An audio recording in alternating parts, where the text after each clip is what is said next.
మేము తూర్పున ఆ చుక్కను చూచి యూదుల రాజుగా పుట్టిన వానిని పూజింపవచ్చితిమి. భయపడుకుడు, ఇదిగో ప్రజలందరికీ కలుగదు మహాసంతోషకరమైన వర్తమానమని నేను మీకు తెలియజేస్తున్నాను. దావీదు పట్టణమందున రక్షకుడు మీ కొరకు పుట్టి ఉన్నాడు. ఈయన ప్రభువైన క్రీస్తు. దానికిదే మీ కానవాడు. ఒక శిశువు పుట్టుబిడ్డలతో చుట్టబడి ఒక తొట్టిలో పడుకుని మీరు చూచుదరు అని వారితో చెప్పాను. వెంటనే పరలోక సైన్య సమూహము ఆ దూతకు కూడి సర్వోన్నతమైన స్థలంలో దేవునికి మహిమలు, ఆయనకిష్టమైన మనుషుల భూమి మీద సమాధానము కలుగును గాక అని దేవునికి స్తోత్రము చేస్తుండను. ఆమె ఇచ్చిన వాక్యం దేవుడు వచ్చి ఆశ్రయించబడును గాక. ఆమె థ్యాంక్ యూ. చక్కగా ప్రభు వాక్యాన్ని చదివి దేవుని నామాన్ని గణపరిచారు. దేవుడు వారిని ఇకను దీవించి ఆశీర్వదించలాగా మనం ప్రార్థన చేద్దాం. అలాగనే దేవుని వాక్య భాగంలోనికి వెళ్ళబోతుండగా దయచేసి మనమందరం అలాగే తలలు వచ్చండి, కండ్లు మూసుకునండి, ప్రార్థన చేసుకుందాం. దేవుని యొక్క వాక్యం నిమిత్తము, దైవజనుల నిమిత్తము ప్రార్థన చేద్దాం. దయచేసి అందరూ అలా తలలు వంచి కండ్లు మూసుకొని ప్రార్థనలో మనం ఏకేముందో ప్రార్థన పూర్వకంగా ఉందాం. మన మధ్యలో ఉన్నటువంటి కోమటిపల్లిలో దేవుని పరిచర్య చేస్తున్నటువంటి దైవజనులు సమయాలు గారు మన మధ్యలో ఉన్నారు. ప్రార్థనలో మనం ఏకేముందాం, ప్రార్థన చేస్తాం. ప్రార్థన చేసుకుందాం. పరిశుద్ధాత్మ తండ్రి, నీకు వందనాలు. ఈ సమయం అనేది, ఈ స్థలం అనేది, ఈ ప్రజలు నీ వారు, ఈ గ్రామం నీది నాయన. ఇక్కడ నీ దాసులు చేస్తున్న పరిచర్య నీది. నీ దాసులు ప్రయాసపడుతున్న ప్రయాసకు గొప్ప ప్రతిఫలం ఇవ్వండి. ఇంతవరకు పాటల ద్వారా మహిమ పొందావు నాయన. ఆయా స్థలాల నుంచి నీ బిడ్డల్ని, దైవదాసుల్ని తీసుకొని వచ్చావు. ప్రాముఖ్యంగా ప్రభువా విజయనగర ప్రాంతం నుంచి నాయన నీ దాసులు అయ్యా ఆనందరాయ గారిని మా మధ్యలోకి తీసుకొచ్చారు. నీ దాసుని ముఖాంతరంలో నుంచి ఇక్కడున్న అందరితో మీరు మాట్లాడమని మేము ప్రార్థిస్తున్నాం. నా తండ్రి, యోదయ బెత్లెహేములో ఇప్పుడో నీవు జన్మించావు నా తండ్రి. ఈ రోజు ఇక్కడ ఉన్నటువంటి వారందరూ హృదయాల్లో నువ్వు జన్మించాలి ప్రభువా. నీ యొక్క కార్యాలు ప్రతి ఒక్కరిలో జరగాలి. నీ మనస్సు ప్రతి ఒక్కరు కలిగి జీవించాలి. అటు రీతిగా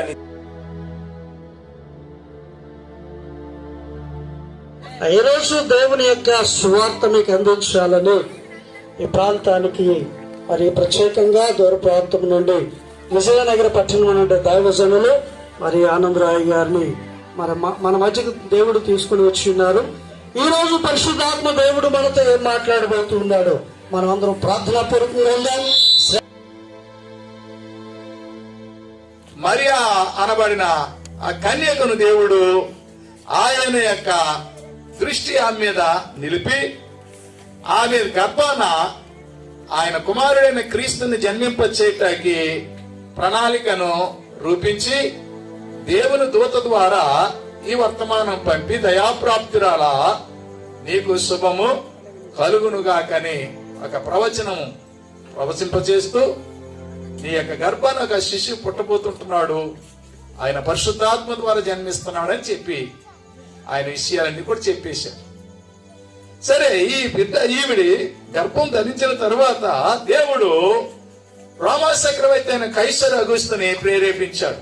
ఏంటి ప్రేరేపణ అంటే, ప్రపంచంలో ఉంటున్న ప్రతి వారు కూడా వారు పుట్టిన ప్రదేశాలకు వెళ్లి వారి పేర్లు నమోనా చేయించుకోవాలి. ఇక్కడ ఈ ఊర్లో పుట్టిన వారు ఎక్కడ విజయవాడలో ఉన్నారనుకోండి, వాళ్ళ పేర్లు ఎక్కడే రాయించుకోవాలి. ఇప్పుడంటే ఎక్కడ పడితే అక్కడ రాసేస్తున్నారు. మొట్టమొదటి ప్రజాసంఖ్య రాయితాకి దేవుడు సంకల్పించాడు. దేవుడు సంకల్పించకుండా ఏ కార్యము లేదు. మనుషుల జ్ఞానం దేవుని ముందు పనికి రాదు. ఆ కైసర్ అగుస్తుని సంకల్పించడం చేత, ప్రేరేపించడం చేత ప్రపంచం అంతట్లో వెళ్తున్నారు రోమిలు. అప్పుడు ప్రపంచం అందరికీ కూడా వర్తమానం తెలియజేశారు. ప్రజలందరికీ కలగబో సంతోషకరమైన వార్తకు ముందు కైసర్ అగుస్తు వలన కుడినియా, సిరియా దేశములకు మొదట ప్రజా సంఖ్య రాయవలనని నిర్ణయించబడ్డాది. యోసేపు మరియలు ప్రదానం చేయబడ్డాది. దేవుని యొక్క సంకల్పం బట్టి ఆమె గర్భము ధరించింది. అయితే వారు ప్రజా సంఖ్యలో రాయించుకోవటానికి, పేర్లు నమోనా చేయించుకోవటానికి బెత్లెహేం గ్రామానికి, బెత్లెహేం గ్రామం దావీదు ఊరది, ఏదో బెత్లెహేం గ్రామం, ఆయన శనివారం.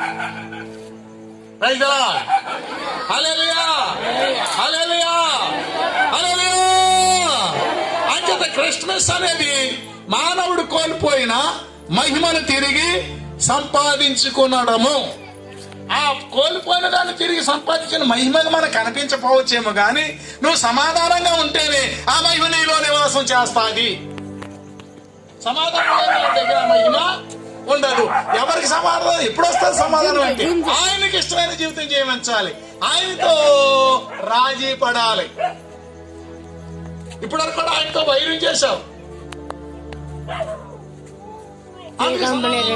ఇప్పుడు ఆయనతో సమాధాన పడు, ఆయనతో సమాధాన పడు. అయ్యా నా పొరపాటు అవిధేయత క్షమించమని అడుగు, ఆ మహిమ ఆటోమేటిక్ నీ మధ్యకి వస్తుంది. అప్పుడు నీ సమాధానం కలిగి ఉంటావు. అప్పుడు ఆయనకి ఇష్టం. ఆయనకి ఇష్టమైతేనే సమాధానం. ఆయనకి కష్టంగా ఉంటే మాత్రం ఏ సమాధానము? ఇక యాతనే. మనకి ఉన్న యాతన ఇంత కాదు.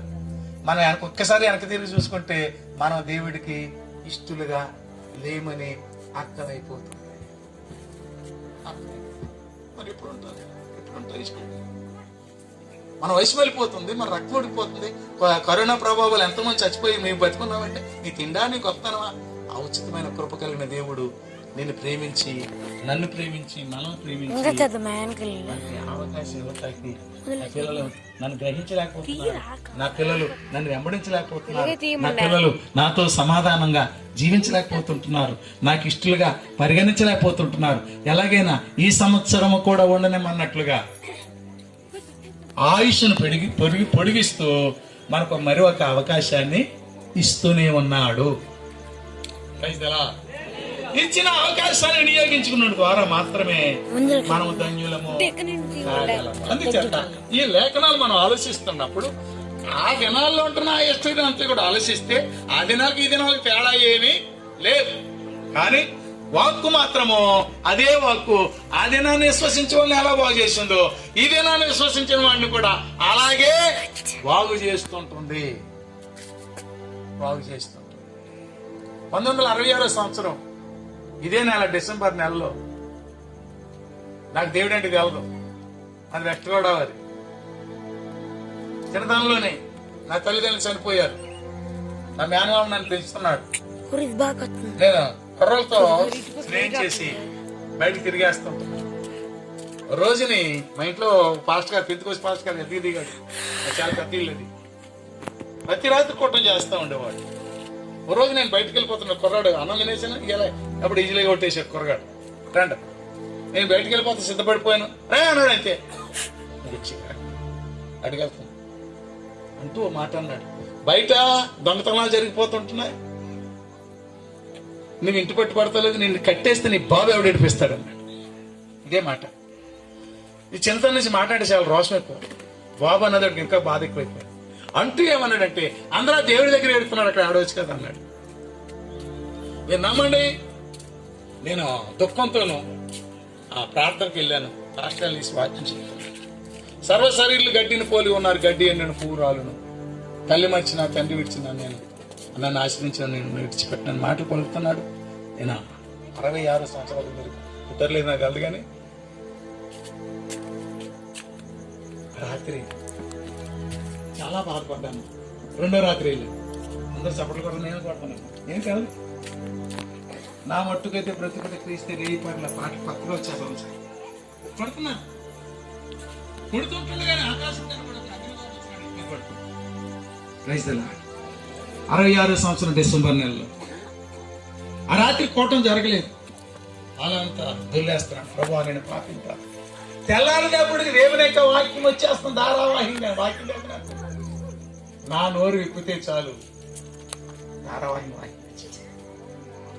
నేను ఎందుకు చెప్తున్నానంటే ఒక్కసారి వాక్యానికి మన జీవితంలో చోటిస్తే ఆ వాక్యం మన జీవితాన్ని మార్చి దేవునికి ఇష్టలుగా మార్చేస్తుంది. వాక్యాన్ని చోటు ఇవ్వకపోతే అందరికి ఇష్టలుగా ఉండొచ్చు, కానీ దేవుడికి మాత్రము ఇష్టలుగా ఉండలేదు.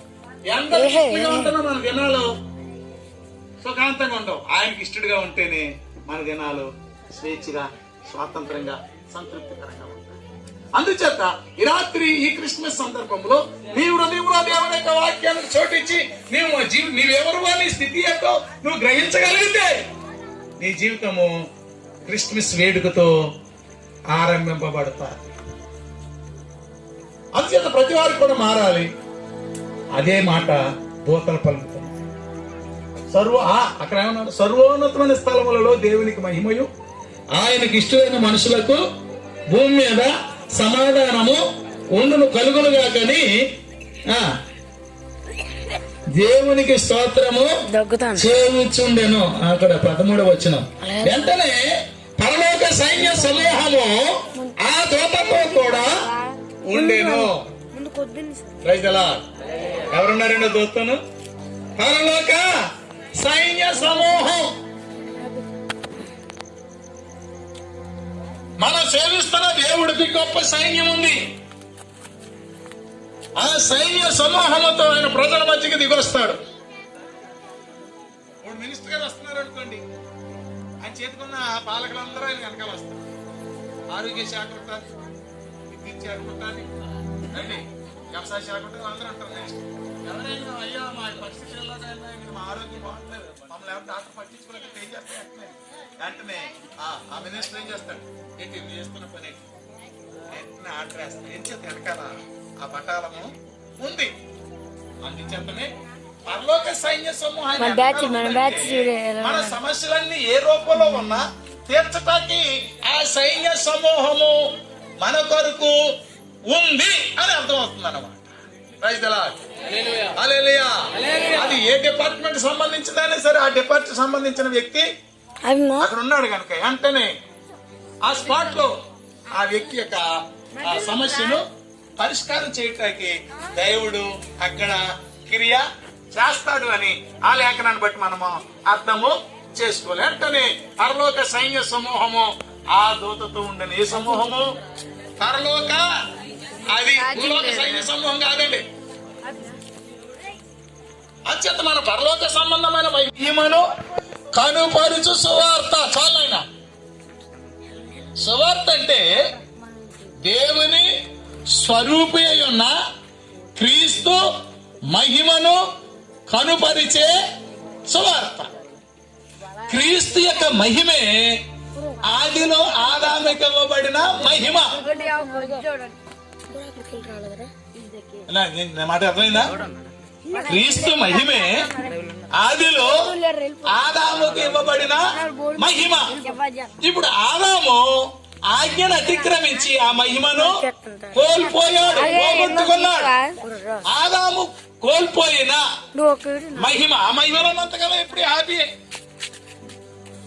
ప్రతి దినం తలపుట్టాల దేవుడు తోటలోకి వస్తుంటే వాళ్ళు ఇరువురు ఆనందంగా సంతోషం, దాంట్లో సమస్యలే. ఇప్పుడు మానవుడు కోల్పోయింది ఏంటంటే మహిమను కోల్పోయాడు. ఏ మహిమ? దేవుని మహిమ. దేవుని మహిమ ఇవ్వబడిన మహిమ. ఆ మహిమను కోల్పోయిన కారణం చేత భూమి మీద నరులకు సమాధానము లేదు, ఆదాము సంతతికి సమాధానము లేదు. పోగొట్టుకున్న ఆ సమాధాన మహిమ ద్వారా సమాధానం లేకుండా ఉన్నారు కనుక తిరిగి వాళ్ళుగా ఆ మహిమను ఇవ్వటానికి తండ్రి అయిన దేవుడు ఆయన కుమారుడైన క్రీస్తుని ఈ భూమి మీదకి యేసుగా జన్మింపచేశారు. హల్లెలూయా. ఇప్పుడు క్రీస్తు మహిమ అనగా ఆదాము మహిమ. నేను చెప్పింది మీకు అర్థమైపోయింది నాన్న? క్రీస్తు మహిమ అంటే ఆదాము మహిమ. ఆదాము మహిమను కోల్పోయాడు కనుక మరలా ఆదాముకి మహిమను ఇవ్వాలి అంటే ఈ సువార్త, అరే నాయన నువ్వు ఫలాన్ని కోల్పోయావురా, దాన్ని సంపాదించుకోరని ఈ సువార్త అనే పేరుతో ఇప్పుడు యేసు మనతో మాట్లాడుతున్నాడు. ఏ వేలు రక్తం భూమిలో పడి రక్తం మొరపెడతా తండ్రి అన్యాయంగా నన్ను చంపేది అంటే రక్తానికి ఏముంది? స్వరం ఉంది. యేసు కాచిన రక్తం భూమిలోనే వలకపోసాడు. ఇప్పుడు ఆ రక్తపు ఆయన ఉపదేశం అంతా కూడా వాక్య రూపంలో వచ్చేసి మన చేతికి. ఆ వాక్యంలో నుంచి మనతో మాట్లాడుతున్నాడు. ఆ వాక్యమే ఆయన రక్తం, ఆ వాక్యమే ఆయన రక్తం, ఆ వాక్యమే మనకి జీవాన్ని ఇవ్వటానికి, మనకి స్వస్థతను ఇవ్వటానికి, మనకి నెమ్మదిని ఇవ్వటానికి, మనకి శాంతిని ఇవ్వటానికి, మనకి ఆరోగ్యం ఇవ్వటానికి, మనం దేవుని స్వరూపంలోనికి మార్పు చెందటానికి ఆ వాక్యమే సహకరిస్తుంటుంది. రైతులా హల్లెలూయా, హల్లెలూయా, హల్లెలూయా. అంచేత ప్రతి వారు కూడా వాక్యాన్ని చోటించి, వాక్యాన్ని గౌరవించి, వాక్యానికి ఎప్పుడైతే చోటిస్తామో మనలో కక్షలు ఉండవు, పురాణాలు ఉండవు, ద్వేషాలు ఉండవు, అసూయలు ఉండవు, స్వార్థం ఉండదు. అప్పుడు ప్రారంభిస్తాను. నిన్ను వల్లే నీ పొరుగు వాడిని వాక్యం ఉంటేనే, లేకపోతే నేను తెచ్చుకుని ఏ రీతిగా మారిపోయాడో మీ జీవితాలు కూడా మార్చుకుని దేవుడు రాకపోతే సిద్ధపడాలని నేను ఈ మాట జ్ఞాపకం చేసి ముగిస్తుంటున్నాను. దేవుడు మిమ్మల్ని అందరినీ దీవించి ఆశీర్వదించను కాక.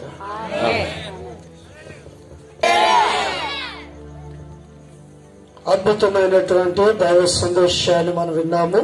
దేవుని వాక్యం మనందరి హృదయాల్లో ఫలింపు చూపడినట్లుగా ప్రార్థన చేద్దాం. దయచేసి అందరూ అలా తలలు వంచండి, కండ్లు మూసుకోనండి, ప్రార్థన చేసుకుందాం. ప్రార్థనలో మనం ఏకీభవిద్దాం.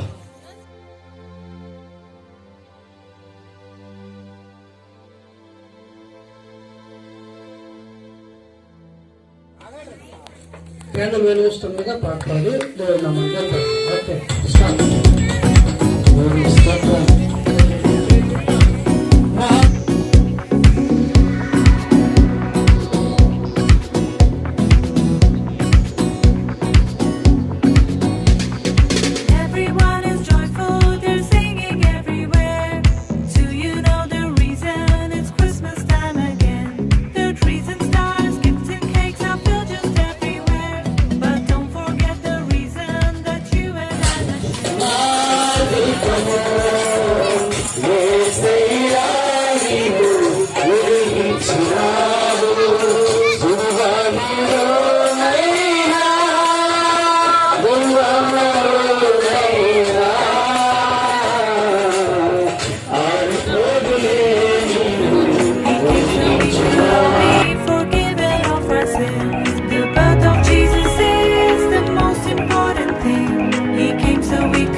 యేసయ్య పుట్టాడురో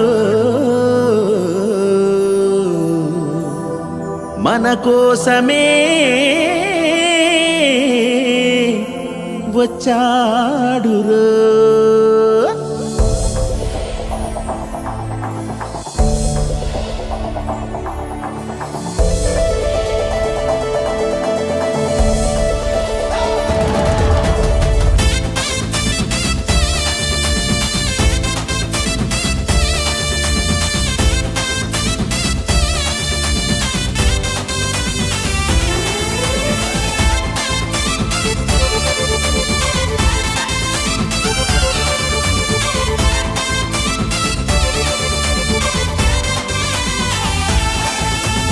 యేసయ్య పుట్టాడురో మన కోసం వచ్చాడురో, మన ఊరు మన వాడలో నిజమైన పండుగరో. యేసయ్య పుట్టాడురో మన కోసం వచ్చాడురో, మన ఊరు మన వాడలో నిజమైన పండుగరో. చాటించరో ప్రకటించరో ప్రజలందరికీ వార్త, పల్లె పల్లెల్లోన శుభవార్త. చాటించరో ప్రకటించరో ప్రజలందరికీ వార్త, పల్లె పల్లెల్లోన శుభవార్త. యేసయ్య పుట్టాడు రో, మన కోసం వచ్చాడు రో, మన ఊరు మన వాడలో నిజమైన పండుగ రో.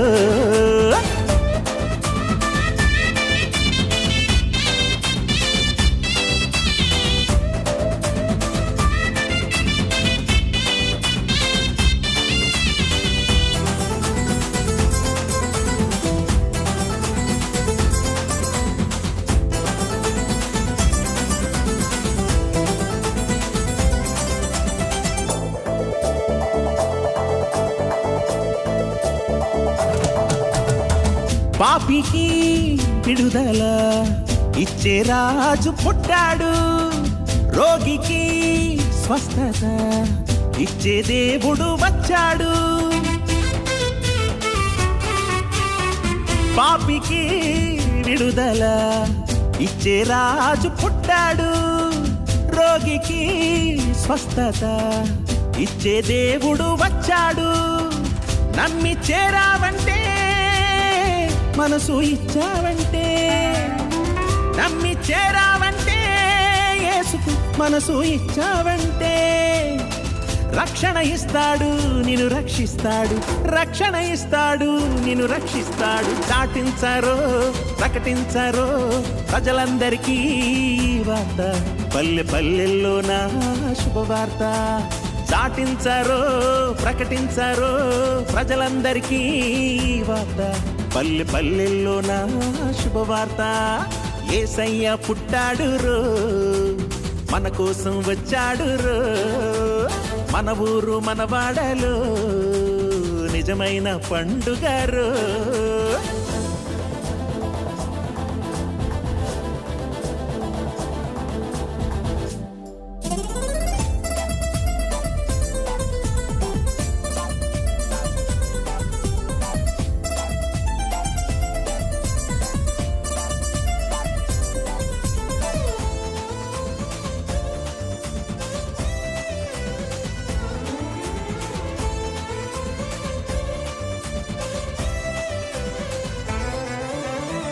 నశించే వారికి రక్షకుడై పుట్టాడు, నీతిని స్థాపించుటకు యేసే మనిషిగా వచ్చాడు.